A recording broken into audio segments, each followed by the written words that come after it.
Hi hello ನಮಸ್ತೆ. Neat ಸಾಫ್ ಚಿಲ್ಡ್ರನ್ಗೆ ಸ್ವಾಗತ. ಸರ್ಕಾರ 15,000 ಶಿಕ್ಷಕರ ನೇಮಕಾತಿಗೆ ಸಂಬಂಧಪಟ್ಟಂತೆ ಅಧಿಸೂಚನೆಯನ್ನ ಹೊರಡಿಸಿದೆ. ಆ ಒಂದು ಅಧಿಸೂಚನೆಯಲ್ಲಿ ಯಾವೆಲ್ಲ ಅಂಶಗಳಿದ್ದಾವೆ, ಅದರ ಪ್ರಕ್ರಿಯೆ ಹೇಗೆ, ಜಿಲ್ಲಾವಾರು ಖಾಲಿ ಇರತಕ್ಕಂಥ ಹುದ್ದೆಗಳ ಸಂಖ್ಯೆ ಎಷ್ಟು, ಈ ಎಲ್ಲ ಮಾಹಿತಿಯನ್ನ ಈ ಒಂದು ವಿಡಿಯೋದಲ್ಲಿ ಚರ್ಚೆ ಮಾಡ್ತಾ ಹೋಗೋಣ. ಬನ್ನಿ ಮತ್ತಿನ್ಯಾಕ್ತಡ. ಕರ್ನಾಟಕ ಸರ್ಕಾರ 15,000 ಶಿಕ್ಷಕರ ನೇಮಕಾತಿಗೆ ಸಂಬಂಧಿಸಿದಂತೆ ಅಧಿಸೂಚನೆ ಹೊರಡಿಸಿದೆ. ಇದೇ ಆಗಸ್ಟ್ 18ರಿಂದ ಅರ್ಜಿಗಳನ್ನು ಹಾಕೋದಕ್ಕೆ ಅನುವು ಮಾಡಿದೆ. ಲಕ್ಷಾಂತರ ಶಿಕ್ಷಕ ಆಕಾಂಕ್ಷಿಗಳನ್ನ ಹೊಂದಿರತಕ್ಕಂಥವರಿಗೆ ಇದೊಂದು ಸುವರ್ಣ ಅವಕಾಶನೇ ಅಂತಾನೆ ಹೇಳಬಹುದು. ಅದಕ್ಕೆ ಸಂಬಂಧಪಟ್ಟಂತೆ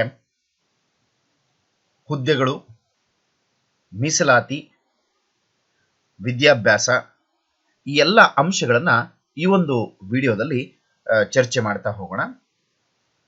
ಮೊದಲನೇದಾಗಿ ಅರ್ಜಿಗಳನ್ನ ಆಹ್ವಾನಿಸುವುದು. ನೇಮಕಾತಿ ಪ್ರಾಧಿಕಾರವು ಅರ್ಹತೆಯ ಷರತ್ತುಗಳನ್ನ ಅನ್ವಯವಾಗುವ ಆಯ್ಕೆಯ ವಿಧಾನ, ಪರೀಕ್ಷೆಗೆ ಪಠ್ಯಕ್ರಮ, ಭರ್ತಿ ಮಾಡಬೇಕಾದ ಖಾಲಿ ಹುದ್ದೆಗಳ ತಾತ್ಕಾಲಿಕ ಸಂಖ್ಯೆಯನ್ನ ಮತ್ತು ರಾಜ್ಯ ಸರ್ಕಾರವು ನಿಗದಿಪಡಿಸಿದ ಮೀಸಲಾತಿ ನೀತಿಯ ಪ್ರಕಾರ ಅವುಗಳ ವರ್ಗೀಕರಣವನ್ನ ನಿರ್ದಿಷ್ಟಪಡಿಸುವ ಕರ್ನಾಟಕ ರಾಜ್ಯಪತ್ರದಲ್ಲಿ ಪ್ರಕಟಿಸುವ ಮೂಲಕ ಅರ್ಹ ಅಭ್ಯರ್ಥಿಗಳಿಂದ ಅರ್ಜಿಗಳನ್ನು ಆಹ್ವಾನಿಸಲು ಅಗತ್ಯ ಕ್ರಮಗಳನ್ನ ತೆಗೆದುಕೊಳ್ಳತಕ್ಕದ್ದು. ಅಧಿಸೂಚನೆಯ ಸಂಕ್ಷಿಪ್ತ ವಿವರಗಳುಳ್ಳ ಅಂತಹ ಜಾಹೀರಾತನ್ನ ಕನ್ನಡ ಮತ್ತು ಆಂಗ್ಲ ಭಾಷೆಯ ಅತ್ಯಧಿಕ ಪ್ರಸಾರವುಳ್ಳ ಒಂದಕ್ಕಿಂತ ಹೆಚ್ಚು ಪತ್ರಿಕೆಗಳಲ್ಲಿ, ಶಾಲಾ ಶಿಕ್ಷಣ ಇಲಾಖೆಯ ವೆಬ್ಸೈಟ್ನಲ್ಲಿ ಮತ್ತು ಸೂಕ್ತವೆಂದು ಭಾವಿಸುವ ಇತರೆ ಪ್ರಚಾರ ಮಾಧ್ಯಮದಲ್ಲಿ ಪ್ರಕಟಿಸುವುದು ಈ ಒಂದು ಅರ್ಜಿ ಆಹ್ವಾನ. ಅದಕ್ಕೆ ಸಂಬಂಧಪಟ್ಟಂತೆ ತಿಳಿಯನ್ನ ಅಂದ್ರೆ ಮಾಹಿತಿಯನ್ನ ತಿಳಿಸುವುದು. ಇನ್ನು ಸ್ಪರ್ಧಾತ್ಮಕ ಪರೀಕ್ಷೆ ನಡೆಸುವುದು. ಪರೀಕ್ಷಾ ಪ್ರಾಧಿಕಾರವು ಅಭ್ಯರ್ಥಿಗಳ ಆಯ್ಕೆಗೆ ಸ್ಪರ್ಧಾತ್ಮಕ ಪರೀಕ್ಷೆಯನ್ನ ಕೆಲವೊಂದಷ್ಟು ನಿಯಮಗಳನ್ನ, ಉಪಬಂಧಗಳಿಗೆ ಅನುಸಾರವಾಗಿ ನಡೆಸತಕ್ಕದ್ದು. ಏನು ಆ ಒಂದು ಪರೀಕ್ಷಾ ವಿಧಾನ ಅಂತಂದ್ರೆ, ಎಲ್ಲಾ ಜಿಲ್ಲಾ ಕೇಂದ್ರಗಳಲ್ಲಿ ಏಕಕಾಲದಲ್ಲಿ ಪ್ರತಿಯೊಂದು ವೃಂದಕ್ಕೂ ಅಂದ್ರೆ ಪ್ರೈಮರಿ, ಹಾಗೆ 1 to 5th, ಮತ್ತೆ 6th to 8th, ಹಾಗೆ ಹೈಸ್ಕೂಲ್ 8th, 9th, 10th, ಈ ಎಲ್ಲಾ ವೃಂದಕ್ಕೂ ಸ್ಪರ್ಧಾತ್ಮಕ ಪರೀಕ್ಷೆಯನ್ನ ನಡೆಸತಕ್ಕದ್ದು. ಪರೀಕ್ಷಾ ಪದ್ಧತಿ, ಅದರ ಸೂಚಿಯನ್ನ ಅನುಸೂಚಿ 2ರ ನಿರ್ದಿಷ್ಟಪಡಿಸಲಾಗಿದೆ. ಪರೀಕ್ಷೆ ಮಾಧ್ಯಮ ಕನ್ನಡದಲ್ಲಿ ಮತ್ತು ಆಂಗ್ಲ ಮಾಧ್ಯಮದಲ್ಲಿ ಇರುತ್ತದೆ ಅಂತ ಹೇಳಿ ಪ್ರಕಟಣೆಯಲ್ಲಿ ತಿಳಿಸಿದೆ. ಇನ್ನು ಅಭ್ಯರ್ಥಿಯು ಯಾವುದೇ ಮೀಸಲಾತಿ ವರ್ಗಕ್ಕೆ ಸೇರಿದವರಾಗಿದ್ದರೂ ಕೂಡ ಆಯ್ಕೆಗೆ ಪರಿಗಣಿಸಲ್ಪಡುವ ಅರ್ಹರಾಗಲು ಸ್ಪರ್ಧಾತ್ಮಕ ಪರೀಕ್ಷೆಯ ಪ್ರತಿಯೊಂದು ಪತ್ರಿಕೆಯಲ್ಲೂ ಕನಿಷ್ಠ 35% ಅಂಕಗಳನ್ನ ಪಡೆದಿರಬೇಕು ಅಂತೇಳಿ ತಿಳಿಸಲಾಗಿದೆ. ಇನ್ನು ಆಯ್ಕೆಯ ವಿಧಾನ ಹೇಗಾಗತ್ತಪ್ಪ ಅಂತಂದ್ರೆ, ಆಯ್ಕೆಯ ಪ್ರಾಧಿಕಾರವು ಪ್ರಾಥಮಿಕ ಶಾಲಾ ಶಿಕ್ಷಕರು ಅಂತಂದ್ರೆ 1ರಿಂದ 5ನೇ ತರಗತಿಗೆ ಬೋಧನೆ ಮಾಡ್ತಕ್ಕಂಥವ್ರು. ಇನ್ನು ಪದವೀಧರ ಪ್ರಾಥಮಿಕ ಶಾಲಾ ಶಿಕ್ಷಕರು ಅಂತಂದ್ರೆ 6ರಿಂದ 8ನೇ ತರಗತಿವರೆಗೆ ಪಾಠವನ್ನ ಮಾಡ್ತಕ್ಕಂಥವ್ರು. ಇನ್ನು ದೈಹಿಕ ಶಿಕ್ಷಕರ ಗ್ರೇಡ್ 1, ಗ್ರೇಡ್ 2, 1ನೇ ತರಗತಿಯಿಂದ 8ನೇ ತರಗತಿ, ಮತ್ತು ಗಣಕ ವಿಜ್ಞಾನ ಶಿಕ್ಷಕರು, ಕಂಪ್ಯೂಟರ್ ಟೀಚರ್ಸ್ಗಳು 1ರಿಂದ 8ನೇ ತರಗತಿ ಹುದ್ದೆಗಳಿಗೆ ಆಯ್ಕೆ ಮಾಡಲು ಆಯಾ ಹುದ್ದೆಗಳಿಗೆ ಅರ್ಹ ಅಭ್ಯರ್ಥಿಗಳ ಪ್ರತ್ಯೇಕ ಅರ್ಹತಾ ಪಟ್ಟಿಗಳನ್ನ ಸಿದ್ಧಪಡಿಸಬೇಕು. ಆಯ್ಕೆಯ ಪ್ರಾಧಿಕಾರವು ಅಧಿಸೂಚನೆ ಮಾಡಲಾದ ಆಯಾ ವಿಷಯವಾರು, ಮಾಧ್ಯಮವಾರು ಮತ್ತು ವರ್ಗವಾರು ಹುದ್ದೆಗಳಿಗೆ ನಿಗದಿಪಡಿಸಿದ ಸ್ಪರ್ಧಾತ್ಮಕ ಪರೀಕ್ಷೆ, ಶಿಕ್ಷಕರ ಅರ್ಹತಾ ಪರೀಕ್ಷೆ ಮತ್ತು ಶಿಕ್ಷಕರ ಶಿಕ್ಷಣ ಕೋರ್ಸ್ನಲ್ಲಿ ಪಡೆದ ಅಂಕಗಳನ್ನ ಅನುಪಾತದ ನಿಗದಿತ ಮಾದರಿಯ ಅದರ ವೈಟೇಜ್ ಅನ್ನ ಅನುಸರಿಸಿಬಿಟ್ಟು ಡಿರೈವ್ಡ್ ಪರ್ಸೆಂಟೇಜ್ ಲೆಕ್ಕ ಹಾಕಿದ ಶೇಕಡವಾರು ಆಧಾರದ ಮೇಲೆ ಆಯ್ಕೆಗೆ ಅರ್ಹತಾ ಪಟ್ಟಿಯನ್ನ ತಯಾರಿಸತಕ್ಕದ್ದು. ಇನ್ನು ಆಯ್ಕೆಯ ಪ್ರಾಧಿಕಾರವು ಪ್ರೌಢಶಾಲಾ ಶಿಕ್ಷಕರು ಮತ್ತು ದೈಹಿಕ ಶಾಲಾ ಶಿಕ್ಷಕರ ಗ್ರೇಡ್ 1 ವೃಂದಗಳಲ್ಲಿ ಹುದ್ದೆಗಳಿಗೆ ಆಯ್ಕೆ ಮಾಡಲು ಆಯಾ ಹುದ್ದೆಗಳಿಗೆ ಅರ್ಹ ಅಭ್ಯರ್ಥಿಗಳ ಪ್ರತ್ಯೇಕ ಅರ್ಹತಾ ಪಟ್ಟಿಗಳನ್ನ ಸಿದ್ಧಪಡಿಸಬೇಕು.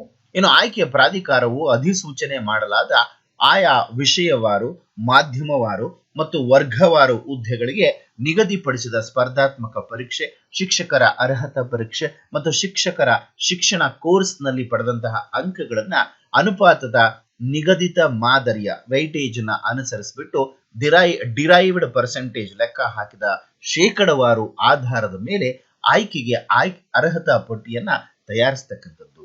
ಇನ್ನು ಹೇಳೋದಾದ್ರೆ, ಪ್ರಾಥಮಿಕ ಶಾಲಾ ಶಿಕ್ಷಕರ ಅಂದ್ರೆ 1ನೇ ತರಗತಿಯಿಂದ 5ನೇ ತರಗತಿವರೆಗೆ ಬೋಧಿಸ್ತಕ್ಕಂತಹ ಶಿಕ್ಷಕರ ನೇಮಕಾತಿ ಪ್ರಕ್ರಿಯೆ ಹೇಗಿರುತ್ತಪ್ಪ ಅಂತ ನೋಡೋದಾದ್ರೆ, ಪ್ರಾಥಮಿಕ ಶಾಲಾ ಶಿಕ್ಷಣದಲ್ಲಿ ಡಿಪ್ಲೊಮೊ ಅಂದ್ರೆ ಡಿ.ಎಡ್ ಅನ್ನ ಯಾರು ಮುಗಿಸಿರ್ತಾರೆ, ವಿಶೇಷ ಶಿಕ್ಷಣದಲ್ಲಿ ಡಿಪ್ಲೊಮೊ ಹೊಂದಿರತಕ್ಕಂಥ ಅಭ್ಯರ್ಥಿಗಳು ಈ ಪ್ರಕರಣದಲ್ಲಿ ಅಭ್ಯರ್ಥಿಯ ಡಿರೈವ್ಡ್ ಪರ್ಸೆಂಟೇಜ್ ಶೇಕಡವಾರು ಅಂಕಗಳ ಪ್ರಮಾಣವನ್ನ ವೆಯ್ಟೇಜ್ ಅನ್ನ ಈ ಒಂದು ಕೆಳಕಂಡ ಲೆಕ್ಕಾಚಾರದ ಮೂಲಕ ನೀಡಲಾಗಿದೆ. ಅಂದ್ರೆ ಸ್ಪರ್ಧಾತ್ಮಕ ಪರೀಕ್ಷೆ ಈಗೇನು ಸಿಇಟಿ ಅನ್ನ ಕಂಡಕ್ಟ್ ಮಾಡ್ತಾರೆ, ಅದರಲ್ಲಿ ಮಿನಿಮಮ್ 70% ಒಟ್ಟಾರೆಯಾಗಿ ನೀವು ಪಡೆದ ಅಂಕಗಳ 70% ಅನ್ನ ಶೇಕಡ 70% ಅನ್ನ ತಗೊಳ್ತಾರೆ. ಇನ್ನು ಶಿಕ್ಷಕರ ಅರ್ಹತಾ ಪರೀಕ್ಷೆಯಲ್ಲಿ ಪಡೆದ ಅಂಕಗಳು ಅಂದ್ರೆ ಅದರಲ್ಲಿ ಟೆಟ್ ಪತ್ರಿಕೆ 1ರಲ್ಲಿ ಶೇಕಡ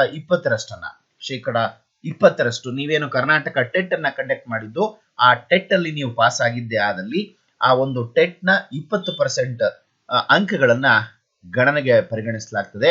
ಇನ್ನು PUC ಅಥವಾ ತತ್ಸಮಾನ ಪರೀಕ್ಷೆಯಲ್ಲಿ 8% ಅನ್ನ ಪರಿಗಣನೆಗೆ ತೆಗೆದುಕೊಳ್ಳಲಾಗುತ್ತೆ.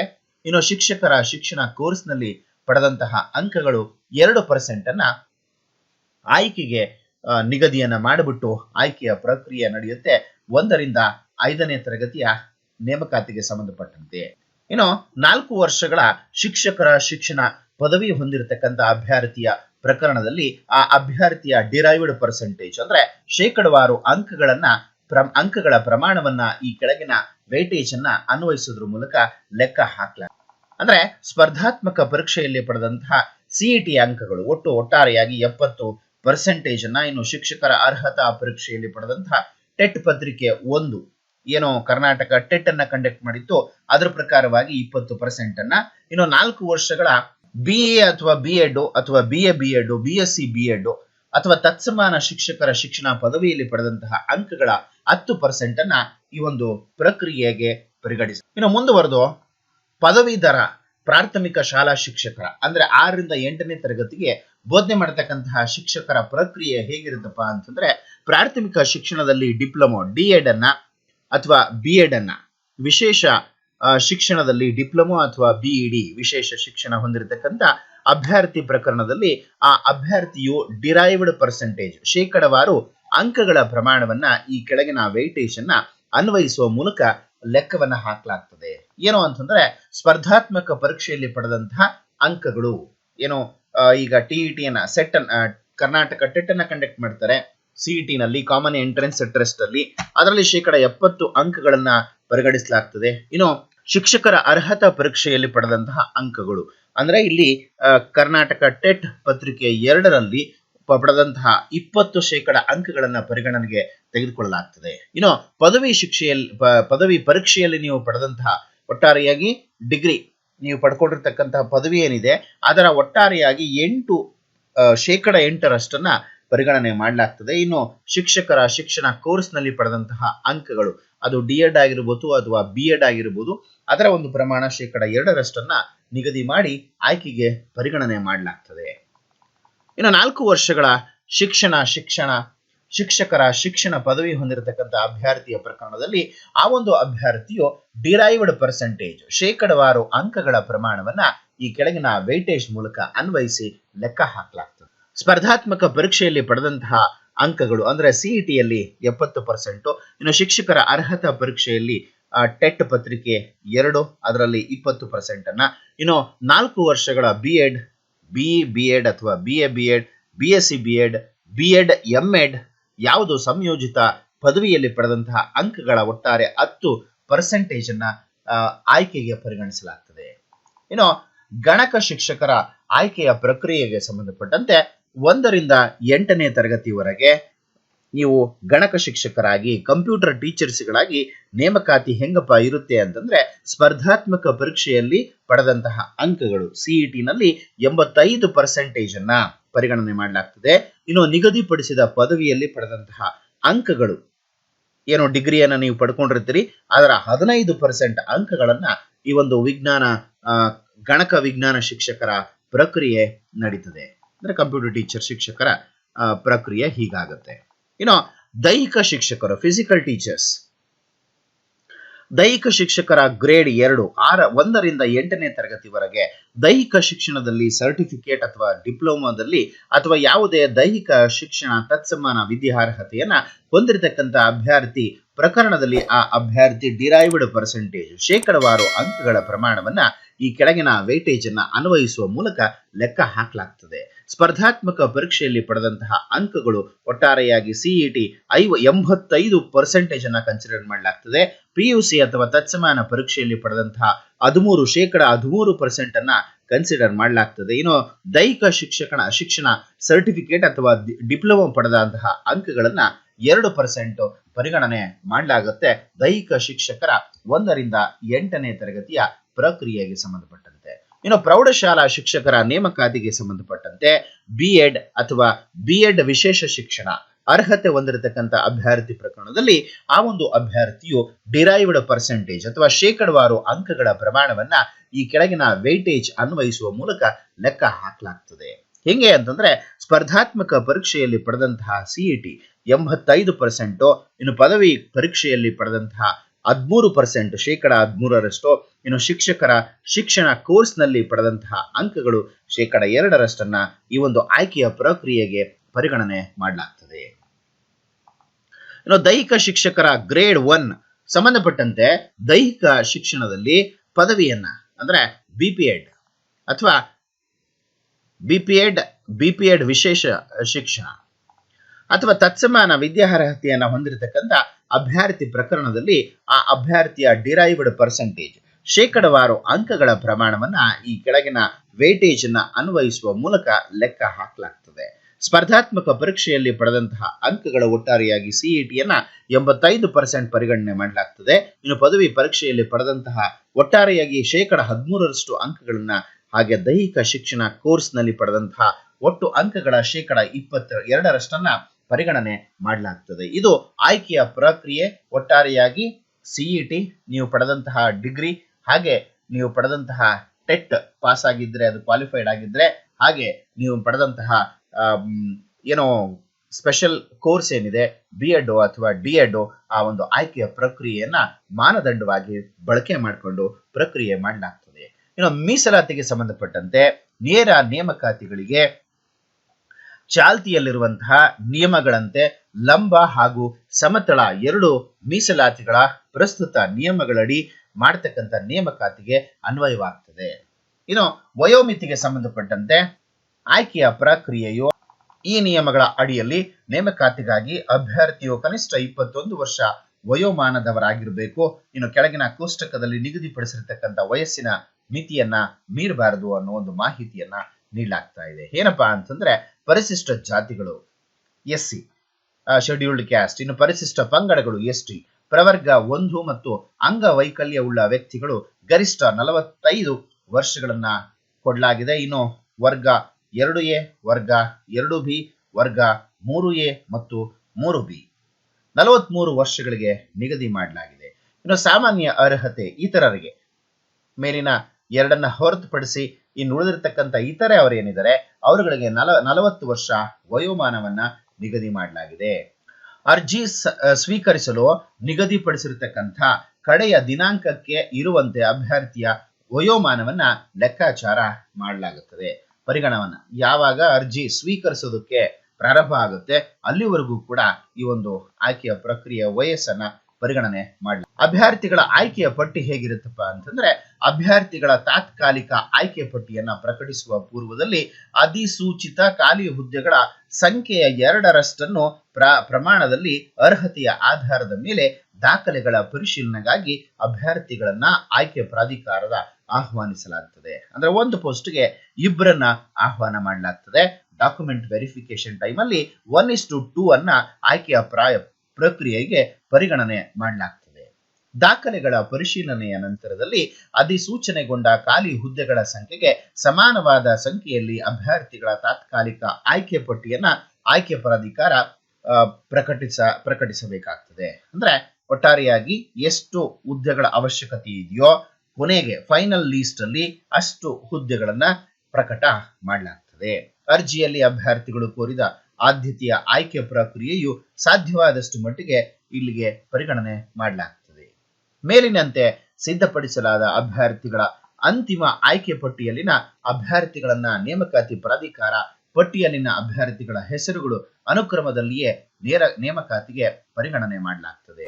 ಈ ಒಂದು ನಿಯಮದಡಿ ಪ್ರಕಟವಾಗಿರುವ ಆಯ್ಕೆ ಪಟ್ಟಿಯಲ್ಲಿ ಅಭ್ಯರ್ಥಿಯ ಹೆಸರು ಪ್ರಕಟಗೊಂಡ ಮಾತ್ರಕ್ಕೆ ನೇಮಕಾತಿ ಹಕ್ಕು ದೊರೆತಂತೆ ಅಂತ ಹೇಳಿ ಆಗೋದಿಲ್ಲ. 1:2 ಕರೆದಾಗ ಆ ಒಂದು 1:2 ನಲ್ಲಿ ಅದು ಯಾರಿಗ್ ಬೇಕಾದ್ರೂ ಸಿಗಬಹುದು. ಅಂದ್ರೆ ಯಾರು 1:2 ನಲ್ಲಿ ಹೆಚ್ಚಿನ ಅಂಕಗಳನ್ನ ಅಥವಾ ಮೀಸಲಾತಿಯನ್ನ ಅಥವಾ ಅವ್ರು ಕೊಟ್ಟಿರ್ತಕ್ಕಂಥ ಸಲ್ಲಿಸಿರ್ತಕ್ಕಂಥ ದಾಖಲೆಗಳ ಆಧಾರದ ಮೇಲೆ ಪ್ರಕ್ರಿಯೆ ನಡೆಯಲಾಗ್ತದೆ.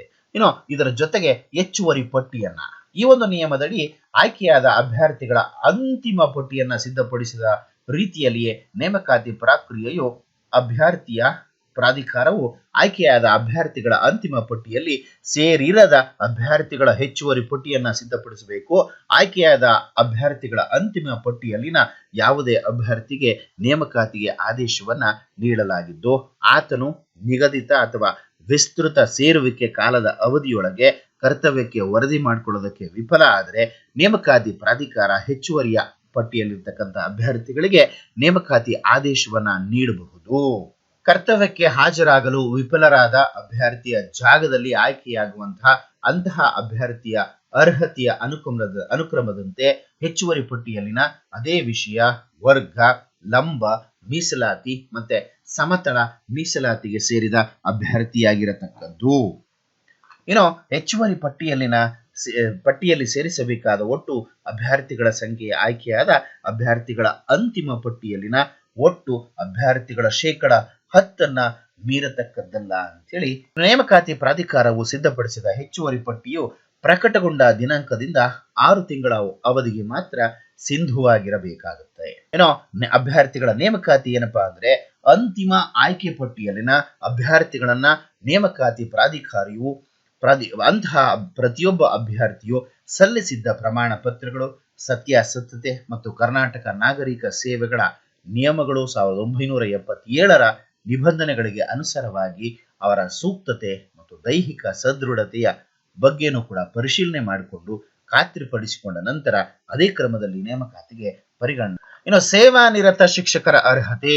ಈಗಾಗಲೇ ಶಾಲಾ ಶಿಕ್ಷಣ ಇಲಾಖೆಯ ಸರ್ಕಾರಿ ಶಾಲೆಗಳಲ್ಲಿ ಕಾರ್ಯ ನಿರ್ವಹಿಸ್ತಾ ಇರತಕ್ಕಂಥವರನ್ನ ನಾವು ಸೇವಾ ನಿರತರು. ಈಗಾಗಲೇ ಗೌರ್ಮೆಂಟ್ ನೌಕರಿನಲ್ಲಿ ಶಿಕ್ಷಕರಾಗಿ ಕೆಲಸ ಮಾಡ್ತಾ ಇರ್ತಕ್ಕಂಥವ್ರು ಅವರು ಸೇವಾ ನಿರತ ಶಿಕ್ಷಕರಾಗಿರ್ತಾರೆ. ಅವರು ಅಂತಹ ಶಿಕ್ಷಕರೊಬ್ಬರು ಯಾವ ವೃಂದದ ಹುದ್ದೆಯನ್ನ ಹೊಂದಿದ್ದಾರೋ ಅದೇ ವೃಂದದ ಹುದ್ದೆಗೆ ಈ ವಿಶೇಷ ನಿಯಮಗಳಡಿ ಅರ್ಜಿಯನ್ನ ಸಲ್ಲಿಸತಕ್ಕದ್ದಲ್ಲ. ಅಂತಂದ್ರೆ 1ನೇ ತರಗತಿಯಿಂದ 5ನೇ ತರಗತಿವರೆಗೂ ಈಗಾಗಲೇ ಶಿಕ್ಷಕರಾಗಿ ಕಾರ್ಯನಿರ್ವಹಿಸುತ್ತಾ ಇದ್ದು ಅಂಥದ್ದೇ ಪೋಸ್ಟ್ಗೆ ಅವರು ಆಯ್ಕೆಯ ಪರಿಗಣನೆ ಮಾಡಲಾಗೋದಿಲ್ಲ. ಏನಾದ್ರೂ ಒಂದು ವೇಳೆ ಅದೇ ಅಭ್ಯರ್ಥಿ 6ರಿಂದ 8 ಅಥವಾ ಹೈಸ್ಕೂಲ್ಗೆ ಪ್ರೌಢಶಾಲೆಗೆ ಏನಾದರೂ ಬಯಸಿದ್ರೆ ಆ ವ್ಯಕ್ತಿಗೆ ಆಯ್ಕೆಗೆ ಪರಿಗಣನೆ ಮಾಡಲಾಗ್ತದೆ. ಅದು ಕೂಡ ವಿದ್ಯಾರ್ಹತೆಯ ಆಧಾರದ ಮೇಲೆ.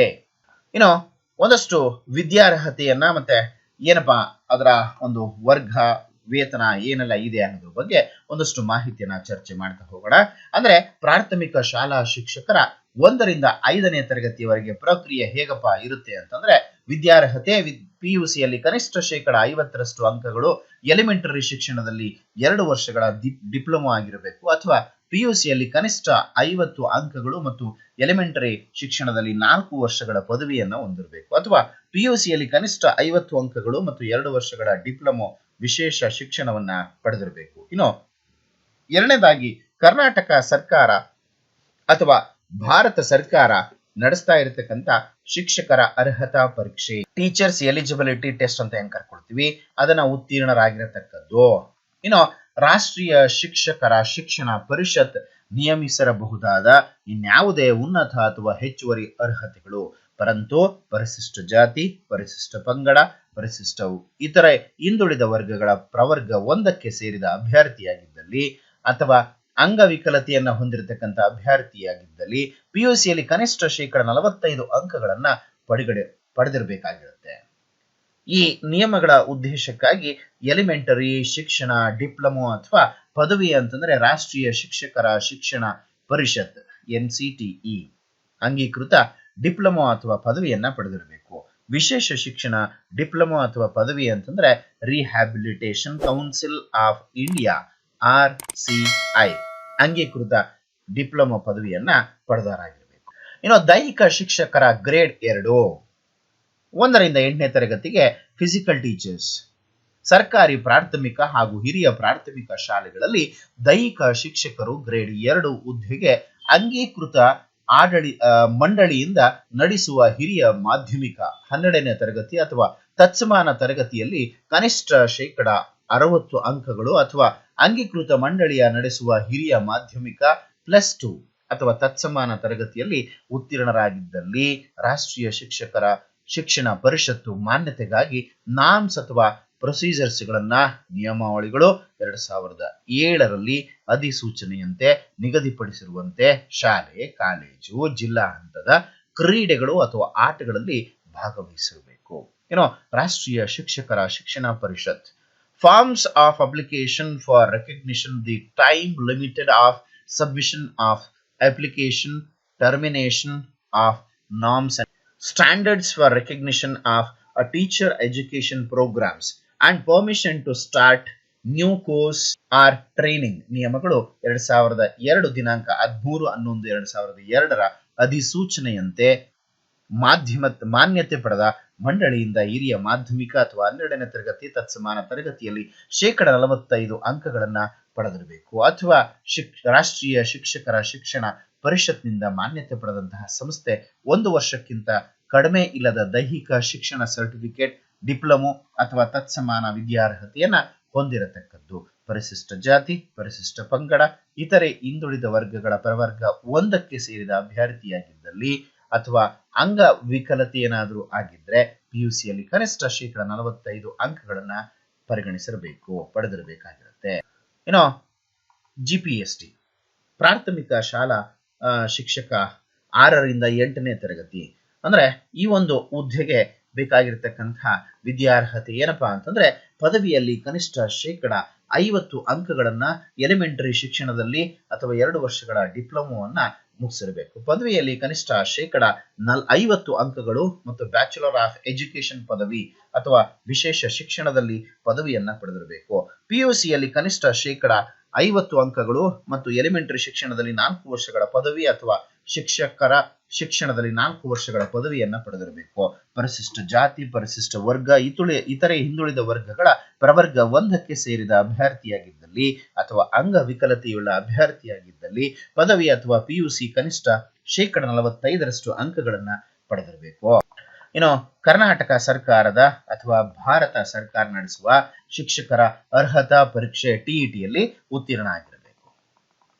ಪದವೀಧರ ಪ್ರಾಥಮಿಕ ಶಾಲಾ ಶಿಕ್ಷಕರು ಭಾಷೆ ಹುದ್ದೆ ಆಗಿದ್ದಲ್ಲಿ ಅಭ್ಯರ್ಥಿಯು ಪದವಿಯಲ್ಲಿ ಆಯಾ ಭಾಷೆ ಜೊತೆಗೆ ಸಂಬಂಧಿಸಿದ ಭಾಷೆಯನ್ನು ಹೊರತುಪಡಿಸಿದಂತೆ ಕನ್ನಡ, ಆಂಗ್ಲ, ಹಿಂದಿ, ಮರಾಠಿ, ಉರ್ದು, ತೆಲುಗು, ತಮಿಳು, ರಾಜ್ಯಶಾಸ್ತ್ರ, ಭೂಗೋಳಶಾಸ್ತ್ರ, ಇತಿಹಾಸ, ಅರ್ಥಶಾಸ್ತ್ರ, ಮಲಯಾಳಂ, ಕೊಂಕಣಿ, ಸಂಸ್ಕೃತ, ಸಮಾಜಶಾಸ್ತ್ರ ವಿಷಯಗಳಲ್ಲಿ ಯಾವುದಾದರೂ ಒಂದು ವಿಷಯವನ್ನ ಐಚ್ಛಿಕ ವಿಷಯವನ್ನಾಗಿ 3 ವರ್ಷಗಳಲ್ಲಿ ಅಭ್ಯಾಸಿಸಿರಬೇಕು.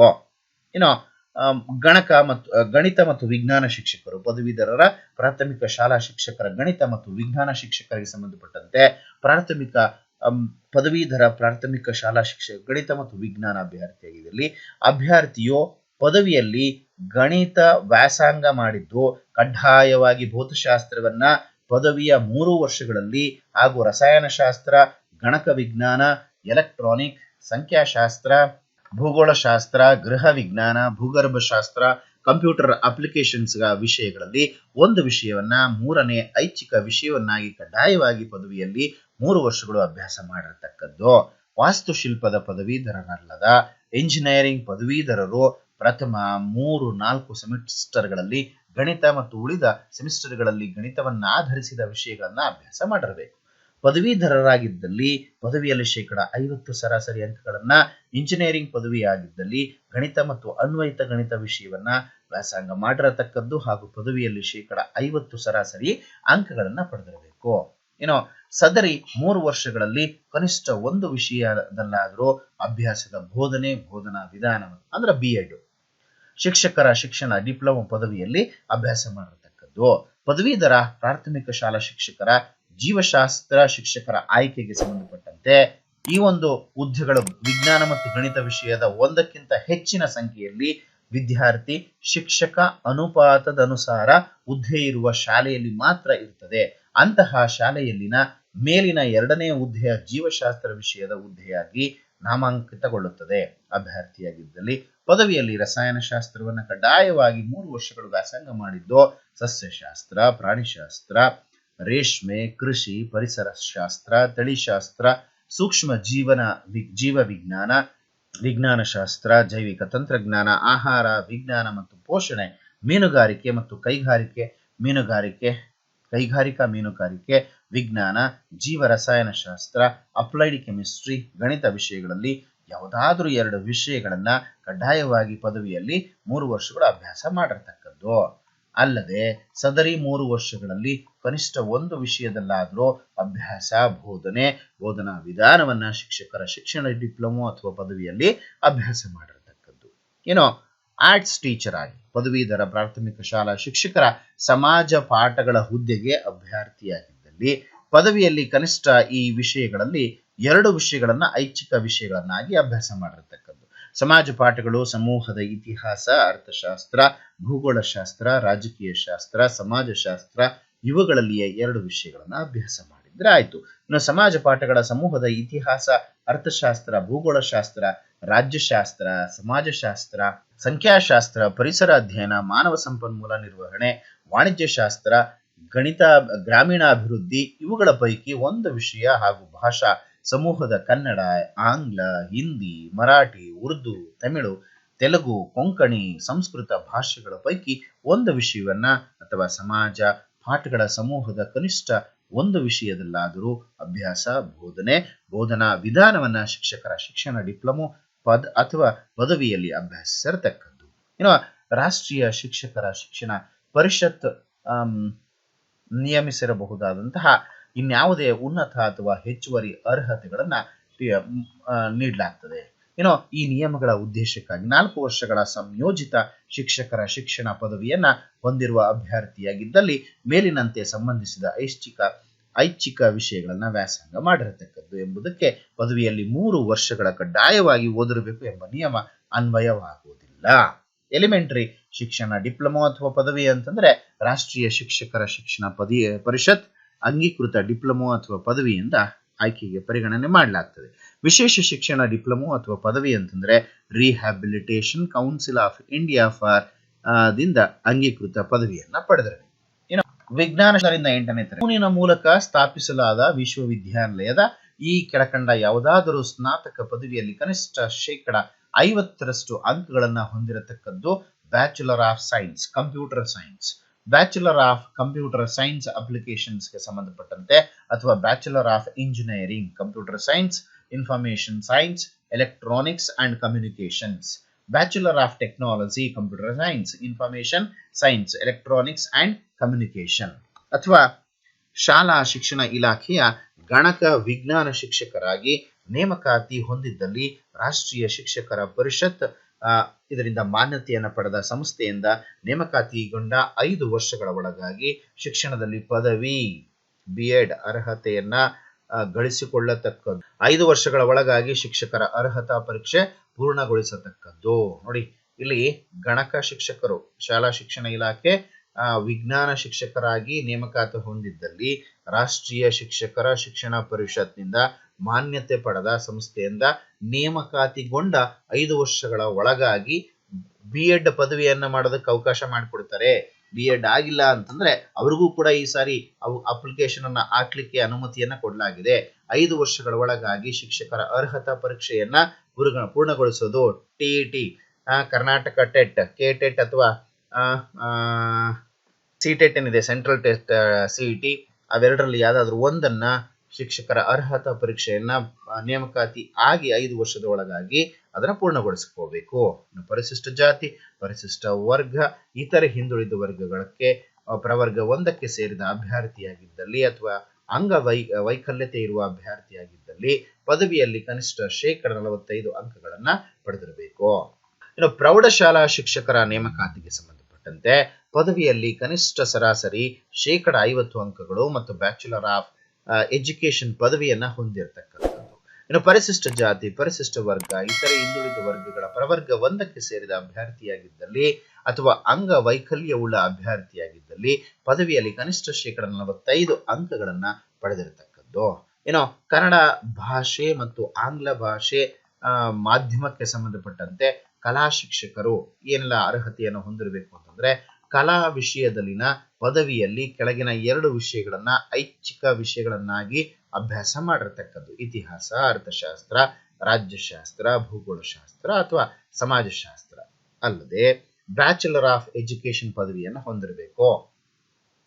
ಇದಿಷ್ಟು. ಇನ್ನು ಜೀವಶಾಸ್ತ್ರ ಕನ್ನಡ ಮತ್ತು ಆಂಗ್ಲ ಭಾಷೆ ಮಾಧ್ಯಮದಲ್ಲಿ, ಜೀವಶಾಸ್ತ್ರ ವಿಜ್ಞಾನದ ವಿಷಯದಲ್ಲಿ ಪದವಿಯನ್ನ ಈ ಕೆಳಗಿನ 2 ವಿಷಯಗಳಲ್ಲಿ ಹೊಂದಿರತಕ್ಕಂಥದ್ದು: ರಸಾಯನಶಾಸ್ತ್ರ, ಸಮಾಜಶಾಸ್ತ್ರ, ಪ್ರಾಣಿಶಾಸ್ತ್ರ, ಜೈವಿಕ ತಂತ್ರಜ್ಞಾನ, ತಳಿಶಾಸ್ತ್ರ, ಆಹಾರ ವಿಜ್ಞಾನ ಮತ್ತು ಪೋಷಣೆ, ಮೀನುಗಾರಿಕೆ ಮತ್ತು ಕೈಗಾರಿಕಾ ಮೀನುಗಾರಿಕೆ ವಿಜ್ಞಾನ, ಜೀವ ರಸಾಯನಶಾಸ್ತ್ರ ಕಡ್ಡಾಯ ಐಚ್ಛಿಕ ವಿಷಯಗಳಾಗಿರತಕ್ಕದ್ದು. ಇನ್ನು ಬ್ಯಾಚುಲರ್ ಆಫ್ ಎಜುಕೇಶನ್ ಪದವಿಯನ್ನ ಹೊಂದಿರತಕ್ಕಂಥದ್ದು ಮೇಲಿನ ವಿದ್ಯಾರ್ಹತೆಗಳ ಜೊತೆಗೆ 1 ಮತ್ತು 2ರಲ್ಲಿನ ಹುದ್ದೆಗಳು ಯಾವುದೇ ಮಾಧ್ಯಮದಲ್ಲಿ ಪಾಠ ಬೋಧನೆ ಮಾಡುವರೋ ಆ ಒಂದು ಭಾಷೆಯನ್ನು ಪದವಿ ಹಂತದಲ್ಲಿ ಅಭ್ಯಾಸಿಸಿರತಕ್ಕದ್ದು. ಯಾವ ಅಭ್ಯರ್ಥಿಯು ಸದರಿ ಭಾಷೆಯನ್ನ ಪದವಿ ಹಂತದಲ್ಲಿ ವ್ಯಾಸಂಗ ಮಾಡಿರುವುದಿಲ್ಲವೋ ಅಂತಹ ಅಭ್ಯರ್ಥಿಯು SSLCಯಲ್ಲಿ ಆ ಭಾಷೆಯನ್ನ ಪ್ರಥಮ ಅಥವಾ ದ್ವಿತೀಯ ಭಾಷೆಯನ್ನಾಗಿ ಅಭ್ಯಾಸಿಸಿರಬೇಕು. ಪದವಿ ಅಥವಾ SSLC ಹಂತದ ವ್ಯಾಸಂಗವನ್ನ ಆ ಮಾಧ್ಯಮದಲ್ಲಿ ಪೂರೈಸಿರತಕ್ಕದ್ದು. UGC ಇಂದ ಮಾನ್ಯತೆ ಪಡೆದ ವಿಶ್ವವಿದ್ಯಾನಿಲಯದಿಂದ ಆ ಒಂದು ಭಾಷೆಯ ಡಿಪ್ಲೊಮಾ ಅರ್ಹತೆಯನ್ನು ಹೊಂದಿದ್ದರೂ ಕೂಡ ಹೊಂದಿರಬೇಕಾಗಿರುತ್ತೆ. ಇನ್ನು ಕನ್ನಡ ಭಾಷೆಯಲ್ಲಿ ಬೋಧಿಸಬೇಕಾದ ಶಿಕ್ಷಕರಾಗಿದ್ದಲ್ಲಿ ಕರ್ನಾಟಕ ರಾಜ್ಯ ಪರೀಕ್ಷಾ ಮತ್ತು ಮೌಲ್ಯ ನಿರ್ಣಯ ಮಂಡಳಿಯಿಂದ, ಕನ್ನಡ ಮತ್ತು ಸಾಹಿತ್ಯ ಪರಿಷತ್ನಿಂದ ಕನ್ನಡ ಭಾಷಾ ಸರ್ಟಿಫಿಕೇಟ್ ಕೋರ್ಸ್ ಅನ್ನ ಪೂರೈಸಿರತಕ್ಕದ್ದು. ಕನ್ನಡ ಭಾಷಾ ಶಿಕ್ಷಕರು ಕಲಾ ವಿಷಯದಲ್ಲಿ ಪದವಿಯನ್ನು ಹೊಂದಿರತಕ್ಕಂಥದ್ದು. ಸದರಿ ಪದವಿಯಲ್ಲಿ ಕನ್ನಡ ಅಥವಾ ಆಂಗ್ಲ ಭಾಷೆಯನ್ನ ಒಂದು ಐಚ್ಛಿಕ ವಿಷಯವನ್ನಾಗಿ ಅಭ್ಯಾಸ ಮಾಡಿರತಕ್ಕದ್ದು. ಬ್ಯಾಚುಲರ್ ಆಫ್ ಎಜುಕೇಶನ್ ಪದವಿಯನ್ನ ಹೊಂದಿರತಕ್ಕಂಥ ಪರಂತು ಯಾವುದೇ ಅಭ್ಯರ್ಥಿಯು ಪದವಿಯಲ್ಲಿ ಸದರಿಯ ಭಾಷೆಯನ್ನ ಐಚ್ಛಿಕ ವಿಷಯವನ್ನಾಗಿ ಅಭ್ಯಾಸಿಸಿರುವುದಿಲ್ಲವೋ ಅಂತಹ ಅಭ್ಯರ್ಥಿಯು ಕೆಳಕಂಡ ಅರ್ಹತೆಯನ್ನು ಹೊಂದಿದ್ದಲ್ಲಿ ಪರಿಗಣಿಸಲಾಗುವುದು. ಸದರಿ ಭಾಷೆಯ ಸ್ನಾತಕೋತ್ತರ ಪದವಿಯನ್ನು ಹೊಂದಿದ್ದಲ್ಲಿ, ಅದೇ ವಿಷಯದ ಶಿಕ್ಷಣದಲ್ಲಿ ಪದವಿಯನ್ನು ಪಡೆದಿರತಕ್ಕದ್ದು ಅಥವಾ ಬೋಧನಾ ವಿಧಾನವನ್ನ ಅಭ್ಯಾಸಿಸಿರಬೇಕು. ಇನ್ನು ದೈಹಿಕ ಶಿಕ್ಷಕರ ಗ್ರೇಡ್ 1 ಸಂಬಂಧಪಟ್ಟಂತೆ ದೈಹಿಕ ಶಿಕ್ಷಣವನ್ನ ಐಚ್ಛಿಕ ವಿಷಯವನ್ನಾಗಿ ಪರಿಗಣಿಸಿ ಆಯ್ಕೆ ಮಾಡಿಕೊಂಡಿರುವ ಪದವಿ ವಿದ್ಯಾರ್ಹತೆಯಲ್ಲಿ 50% ಅಂಕಗಳನ್ನು ಪಡೆದಿರತಕ್ಕದ್ದು, ಅಥವಾ ದೈಹಿಕ ಶಿಕ್ಷಣವನ್ನ ಐಚ್ಛಿಕ ವಿಷಯವನ್ನಾಗಿ ಆಯ್ಕೆ ಮಾಡಿಕೊಂಡಿರತಕ್ಕಂಥ ಪದವಿ ವಿದ್ಯಾರ್ಹತೆಯಲ್ಲಿ 45% ಅಂಕಗಳನ್ನು ಪಡೆದಿದ್ದು, association of Indian university of Indian Olympic association ಮಾನ್ಯತೆ ಪಡೆದ ಕ್ರೀಡೆಗಳು ಅಥವಾ ಆಟಗಳು ಅಥವಾ ಅಥ್ಲೆಟಿಕ್ಸ್ನ ರಾಷ್ಟ್ರ ಮಟ್ಟದ ಅಥವಾ ರಾಜ್ಯ ಮಟ್ಟದ ಆಯಾ ಅಂತರ್ ವಿಶ್ವವಿದ್ಯಾಲಯದ ಮಟ್ಟದಲ್ಲಿ ಸ್ಪರ್ಧೆಗಳನ್ನು ಪಾಲ್ಗೊಂಡಿರತಕ್ಕದ್ದು. ಸೇವಾ ನಿರತ ಅಭ್ಯರ್ಥಿಗಳಾಗಿದ್ದಲ್ಲಿ ತರಬೇತಿ ಹೊಂದಿದ ದೈಹಿಕ ಶಿಕ್ಷಕರು ತರಬೇತಿದಾರರು ಪದವಿಯಲ್ಲಿ 45 ಅಂಕಗಳನ್ನ ಪಡೆದಿರಬೇಕು. ಈಗಾಗಲೇ ಗವರ್ಮೆಂಟ್ ಟೀಚರ್ಸ್ ಆಗಿದ್ದವರು ರಾಷ್ಟ್ರೀಯ ಶಿಕ್ಷಕರ ಪರಿಷತ್ ರೆಕಗ್ನಿಷನ್ ನಾರ್ಮ್ಸ್ ಮತ್ತೆ ಪ್ರೊಸೀಜರ್ಸ್ ನಿಯಮಗಳನ್ನ 2009ರಂತೆ ಕನಿಷ್ಠ 3 ವರ್ಷಗಳ ಬೋಧನಾ ಅನುಭವ ಹೊಂದಿರತಕ್ಕದ್ದು. 40% ಅಂಕಗಳು ಸಹಿತ ದೈಹಿಕ ಶಿಕ್ಷಣದಲ್ಲಿ ಪದವಿ, 40% ಅಂಕಗಳು ಸಹ ದೈಹಿಕ ಶಿಕ್ಷಣವನ್ನ ಐಚ್ಛಿಕ ವಿಷಯವನ್ನಾಗಿ ಅಭ್ಯಾಸಿಸಿರಬೇಕು. ರಾಷ್ಟ್ರೀಯ ಶಿಕ್ಷಕರ ನೇಮಕಾತಿ ಪರಿಷತ್ ಶಿಕ್ಷಕರ ಶಿಕ್ಷಣ ಪರಿಷತ್ ರೆಕಗ್ನಿಷನ್ ನಾರ್ಮ್ಸ್ ಮತ್ತು ಪ್ರೊಸೀಜರ್ಸ್ ನಿಯಮಗಳು 2007ರ ದಿನಾಂಕ 10/12/2007ರ ಅಧಿಸೂಚನೆಯಂತೆ ಪದವಿ ಅರ್ಹತೆ ಜೊತೆಗೆ ಶಾಲಾ ಅಂತರ್ ಕಾಲೇಜ್ ಕ್ರೀಡಾಕೂಟಗಳು ಆಟಗಳಲ್ಲಿ ಪಾಲ್ಗೊಂಡುತ್ತಿದ್ದು NCC ಸರ್ಟಿಫಿಕೇಟ್ ಹೊಂದಿರಬೇಕಾಗಿರುತ್ತೆ. 3 ವರ್ಷಗಳ ಅವಧಿಯ ದೈಹಿಕ ಶಿಕ್ಷಣದಲ್ಲಿ ಪದವಿ ಅಥವಾ B.Ed ತರಬೇತಿ ಅಥವಾ ತತ್ಸಮಾನ ಹುದ್ದೆಗಳು.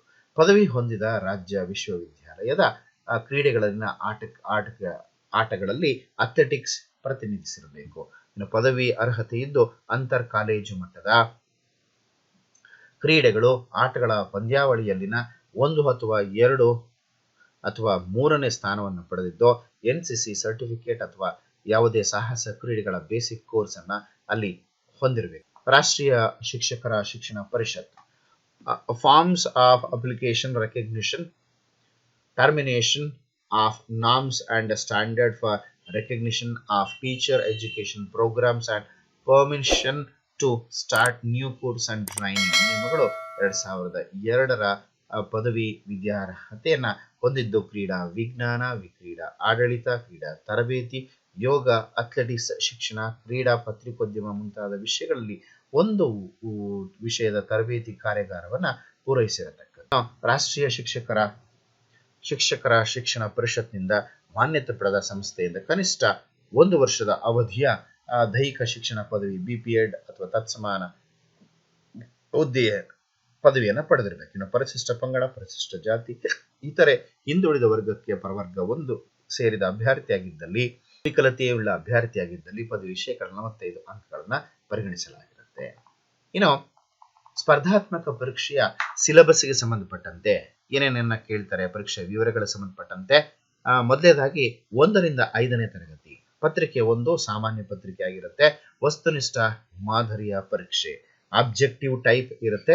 ಒಟ್ಟು 100 ಅಂಕಗಳು OMR ನಲ್ಲಿ ಉತ್ತರಿಸಬೇಕು. ಯಾವ್ಯಾವ್ದಪ್ಪ ಸಬ್ಜೆಕ್ಟು ಅಂತ ನೋಡೋದಾದ್ರೆ, ಸಾಮಾನ್ಯ ಜ್ಞಾನ ಜನರಲ್ ನಾಲೆಡ್ಜ್, ಬಾಲ ಮನೋವಿಜ್ಞಾನ ಚೈಲ್ಡ್ ಸೈಕಾಲಜಿ, ಮಾನಸಿಕ ಸಾಮರ್ಥ್ಯ ಮೆಂಟಲ್ ಎಬಿಲಿಟಿ, ಹಾಗೆ ಭಾಷೆಗಳು ಸಾಮಾನ್ಯ ಕನ್ನಡ ಮತ್ತು ಸಾಮಾನ್ಯ ಇಂಗ್ಲಿಷ್, ಮೌಲ್ಯ ಶಿಕ್ಷಣ ವ್ಯಾಲ್ಯೂ ಎಜುಕೇಶನ್, ಹಾಗೆ ಆರೋಗ್ಯ ಶಿಕ್ಷಣ ಹೆಲ್ತ್ ಎಜುಕೇಶನ್ ಮತ್ತು ಗಣಕಯಂತ್ರ ಸಾಕ್ಷರತೆ ಕಂಪ್ಯೂಟರ್ ಟೀಚರ್, ಕಂಪ್ಯೂಟರ್ ಬಗ್ಗೆ ಜ್ಞಾನ ಹೊಂದಿರತಕ್ಕಂಥದ್ದು. ಇದು ಪತ್ರಿಕೆ 1ರ ವಿಷಯ. ಇನ್ನು ಪತ್ರಿಕೆ 2 ನಿರ್ದಿಷ್ಟ ಪತ್ರಿಕೆಯ ವಸ್ತುನಿಷ್ಠ ಆಗಿರುತ್ತೆ.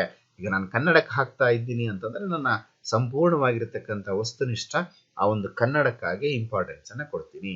ಇನ್ನೊಬ್ಬರು ಬೇರೆ ಬಣ್ಣದ ಬಟ್ಟೆಗಳನ್ನ ವಿಷಯ ಜ್ಞಾನ, ಪರಿಸರ ಅಧ್ಯಯನಗಳು, ಸಮಾಜ ವಿಜ್ಞಾನ ಈ ಒಂದು ವಿಷಯ ಆಗ್ಬೇಕಾಗಿರುತ್ತೆ. ಇನ್ನು ದೈಹಿಕ ಶಿಕ್ಷಕರ ನೇಮಕಾತಿಗೆ ಸಂಬಂಧಪಟ್ಟಂತೆ ಸಾಮಾನ್ಯ ಪತ್ರಿಕೆ ಅಂದ್ರೆ ಜನರಲ್ ನಾಲೆಡ್ಜ್ ಆಬ್ಜೆಕ್ಟಿವ್ ಟೈಪ್ ಇರುತ್ತದೆ.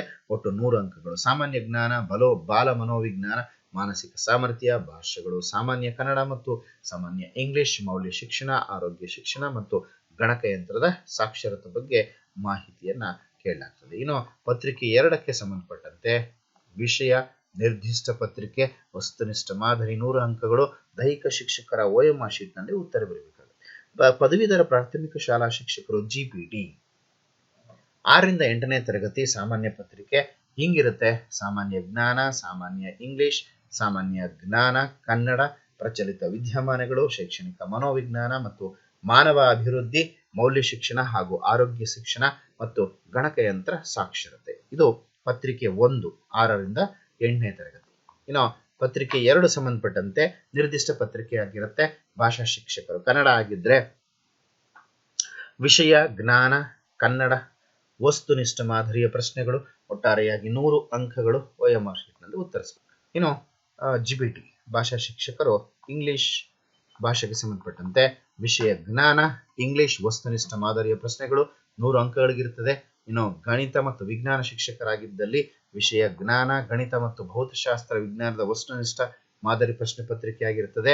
ಇನ್ನು ಸಮಾಜ ವಿಜ್ಞಾನಕ್ಕೆ ಸಂಬಂಧಪಟ್ಟಂತೆ ಇತಿಹಾಸ, ಅರ್ಥಶಾಸ್ತ್ರ, ರಾಜ್ಯಶಾಸ್ತ್ರ, ವ್ಯವಹಾರ ಅಧ್ಯಯನಗಳು, ಸಮಾಜಶಾಸ್ತ್ರ ಮತ್ತು ಭೂಗೋಳಶಾಸ್ತ್ರ ವಸ್ತುನಿಷ್ಠ ಮಾದರಿಯ ಪ್ರಶ್ನೆಗಳು 100 ಅಂಕಗಳಿಗೆ OMR ಶೀಟ್ ನಲ್ಲಿ ಉತ್ತರಿಸಬೇಕಾಗುತ್ತೆ.